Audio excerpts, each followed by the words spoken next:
What's going on, you guys? Welcome back to another video. It's been 3 years since I made this video, and since the addition of Candemonium, I am able to do it again. And I'm really happy because, well, I made some GP mistakes on the first one. I kind of put Breaker's Edge at number 8. You guys made it very clear that I was a GP and bad at Coasterless. Thanks, Coaster Dash. But all is forgiven, just don't ever call me a GP again. Anyway, let's get right into the list. Okay. Before we do get into this list, though, I just want to say Wildcat did not make the list because of reasons that should be very, very clear, but for some reason people just can't understand. Just watch this painful POV and then the reaction Alex and I had. People still ride that? That is a rickety piece of crap. RMC, holy crap, that hurt. That is the RMC. Oh my god. Oh my god. Dude, this hurts more than Skyrush. Okay, now we can get into the video. So coming into the number 10 spot is Laugh Track. This is a 2015 indoor spinning coaster in the likes of Spider at Lagoon. I mean, this coaster isn't really where Hershey shines, and it's geared for families and kids, and honestly, it's just a hit or miss with this ride. Honestly, I've had some really incredible rides on this coaster where we're still spinning on the brake run, and then other times where we really didn't spin at all. It's just a really fun ride in general, and I love the theming. It's probably the best themed ride at Hersheypark. It's quite unique with the indoor funhouse feel and Laughing Sal. Plus, having this indoors makes it like a really cool coaster because when it's super hot out, it's like air conditioned, and something that no one brings up, and I think this is weird because this is just a me thing, like there's no wind, so like when you're feeling the air like rush past you, it feels like different than on like, I don't know, like Fahrenheit or something. It's just something that's weird about me that I feel about this ride, like the way you go through it, like the air is still. It's just weird. I don't know if you ever noticed that. Leave a comment down below. Anyway, that's all I have to say about Laugh Track. I mean, the Helix is nice. It has some cool elements. Theming's good. Let's move on. Okay, coming into the number 9 spot is Sidewinder, the park's Vekoma boomerang. This out of the 3 boomerangs that I've been on is by far my favorite. I mean, by far. It's all thanks to the vest restraints, and it honestly makes it a pretty good ride. I mean, the only real problem I have with this ride is the neck banging you get entering and exiting the Cobra roll when you go forwards and backwards. And oh yeah, riding this right after you eat lunch is always a great idea, if you know what I mean. If Hersheypark ever were to remove Sidewinder, I would honestly kind of be a little sad. Not because it's a decent ride, but because of the placement of the ride. You see, Sidewinder sits in the middle of the park with nothing behind it except for that one really stupidly themed section of the train. I'm sorry. Anyway, so when you go up the first side of the lift hill and you're just looking out on the park, you see, you get an amazing view of the rest of the park. You got the water park to your right, all that food and like that entire like little courtyard in front of you, the entrance to your far left, and then Stormrunner to your left right beside you. It just makes for an incredible view, and I honestly do love this ride for all the crap that I do give it. So yeah, that's Sidewinder. Let's move on. Okay, here we got one of the first coasters I was ever on. This is Super Duper Looper. This is still such a great ride, and it gives amazing rides to this day. It doesn't really have the stats, but that inversion and the scenic ride on the hillside is really nice. I really love how much of a terrain coaster this ride is.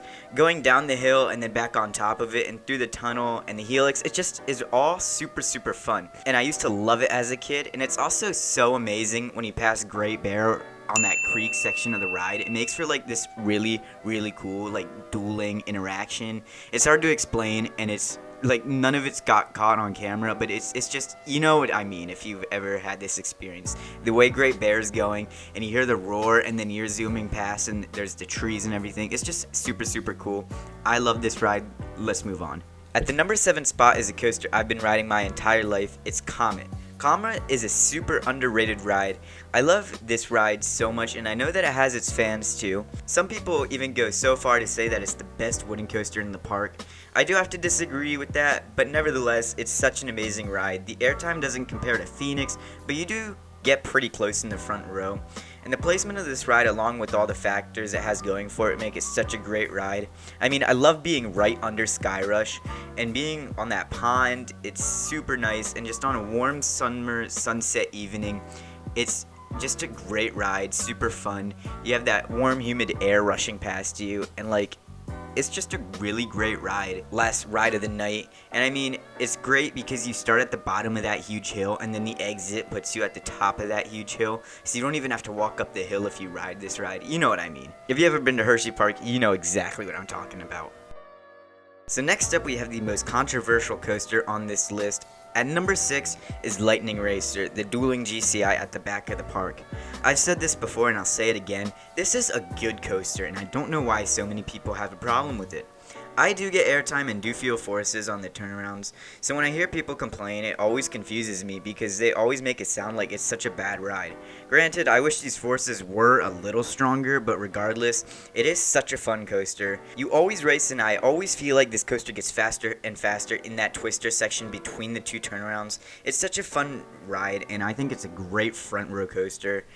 It's just pure fun. I mean, you gotta love it. So now I think we can all agree that we're getting to Hersheypark's elite top 5, and this was super hard for me to rank, and for most of the people, this top 5 is super interchangeable. At the number 5 spot is definitely a coaster that has dropped a few spots for me since the last list. It's Great Bear, the park's B&M invert. Great Bear is a good ride, don't get me wrong, but there are other coasters that I feel give a better ride experience in the past years than Great Bear has. I mean, Great Bear is super original for a B&M invert. I mean, starting with the helix and traveling over the hollow section of the park. Great Bear's stats are not really that impressive like its other invert counterparts like Banshee, but what this coaster has, it does extremely well. I mean, it has a lot of whip exiting most of its inversions and going through some of the bank turns. I mean, Great Bear is just so much fun to watch flying all over the midways, and you can't get over the signature roar that can be heard from all over. The only real problem that I have with this ride is the length and the ending. The ending especially, because it's just super anticlimactic. Okay, here's the coaster that I kind of feel has replaced Great Bear and went up in my rankings. It's Fahrenheit, the park's Intamin that kind of acts like a Gerstlauer. I mean, I really enjoyed this ride over the last summer, as I got extremely good rides on it. This is another coaster that I feel gets way too much hate at the park. I hear people always saying how it's so boring and it doesn't do much. Well, I strongly disagree. It provides good hang time in the first 2 inversions, and then exiting the Norwegian loop, or whatever it's called, you know. You get that surprising pop of ejector, and it's one of the only few moments on this ride. Next, you get whipped through its really big and amazing Cobra roll. The only problem I have is the slight rattle that really isn't so slight. Next after that, you hit the super snappy and whippy corkscrew, and then you do it again. Then you fly up into this amazing forceful bank turn. Then you hit this strong pop of ejector, and then this forceful helix, and then a pop up into the brakes. I mean, what's not to love about this ride? It has great pacing, good forces. I mean, come on, you gotta admit, it's kind of like Maverick. And I mean, hey, who doesn't love Maverick? It's a super underrated ride in my opinion. And can I just say that pop of ejector? Oh, I mean, that pop of ejector is whew. Next up is Stormrunner, a ride that used to hold my number 1 3 years ago. I wouldn't say that I started to dislike it more. I would say that I just found different parts of coasters that I grew to like more than Stormrunner, if that makes any sense. It's like maturing your coaster enthusiasm when you learn to love new things about different coasters. Also, the ride being closed for the last year hasn't really helped me either, because I've been dying to get on this ride, and I can't describe to you how much I truly enjoy this ride. I really don't know anyone who likes it more than me, even though I sometimes don't show it. Like, I love Stormrunner. The acceleration is incredible, and when you hit that top hat, it gives you such a great pop of air. The drop into the ravine is super cool too, how the drop is bigger than, you know, like the section where you go up into the top hat. And you can't get over all those wonky elements that this ride has to offer. I mean, the Cobra Loop, the flying snake dive, my favorite inversion. It's crazy how good of a ride this is. I really was debating putting this over Candymonium, but I decided not to. I just haven't been on it so long that I just couldn't. Oh, did I just give away the rest of the list? I mean, don't act surprised. We all knew it was coming. So, like you just heard, Candemonium holds my number 2 spot. This is the newest addition to Hersheypark, and let me just say, it is nothing short of absolutely amazing. After I rode my first B&M Hyper Nitro, I've been dying to get on more, and to hear that Nitro was one of the weaker B&M Hypers and Candemonium was being compared to Mako as being like one of the best, it really got me super excited to get on this. I mean, no matter who you are as an enthusiast, we can all agree that there is nothing wrong with an elite B&M Hyper. I mean, with Candy's relentless floater and its forceful turnaround in that sweet, sweet ejector hill, and then that other forceful helix into that wacky but amazing element. Yeah, that one right there. Then you can't forget about that finale around the worlds we just found. It's just a recipe for success. I would say that Candemonium was very much a success, and I would even go to say that is virtually a perfect roller coaster. I mean, it's a great investment for the park, the GP loved the thing, and there's no reason why coaster enthusiasts shouldn't be behind it. The only thing I truly criticize is its length, but then I just get back in line and ride it again.